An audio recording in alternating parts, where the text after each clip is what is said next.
Méditation du 11 février. Les guerrières de l'espoir. Qui trouvera une femme de valeur? Son prix dépasse beaucoup celui des perles. Proverbe 31, le verset 10. Je ne puis me souvenir d'elle autrement. Malgré les années, je peux encore fermer les yeux et m'imaginer sa petite silhouette, diminuée par la maladie. Elle avait l'air si fragile sur son lit d'hôpital. Ses mains petites et ridées reposaient sur ses genoux, tandis que ses lèvres sèches essayaient de sourire en guise de bienvenue. Ce jour-là était comme n'importe quel autre jour dans un hôpital. L'odeur des médicaments et du désinfectant, les haut-parleurs sollicitant la présence du médecin. Le médecin apparut presque avec révérence dans la chambre, s'est approché et nous a annoncé qu'il ne lui restait plus beaucoup de temps. Je suis sortie un moment dans le jardin pour pleurer. Je ne voulais pas que quelqu'un me voie, et encore moins elle. Plus sereine, je me suis tenue à ses côtés et elle a levé la main en signe d'adieu. Je lui ai demandé où elle allait et elle a pointé vers le haut. Le reste est allé vite, elle a fermé les yeux et s'est endormie. J'ai alors mis de côté les apparences et j'ai pleuré, je ne sais pas combien de temps. Malgré une vie très occupée et parfois tourmentée, elle est partie remplie de paix avec une foi inébranlable en Dieu. Son héritage est un trésor dont je jouis aujourd'hui, même si elle n'est plus avec moi. Au cours de sa vie, elle a peu parlé mais beaucoup agi. Les souvenirs qu'elle m'a laissés sont doux et rendent mon présent plus facile. Nous lisons dans la Bible: qui trouvera une femme de valeur? Je réponds: je l'ai trouvée en la personne de ma mère. Cher ami, si vous avez encore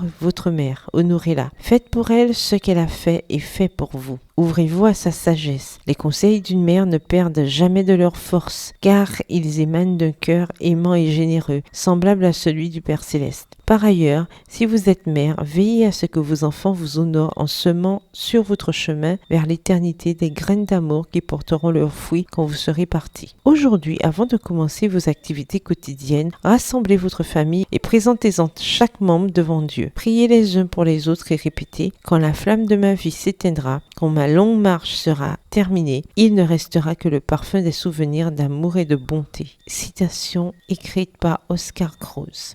Bonne journée, que l'Éternel vous bénisse.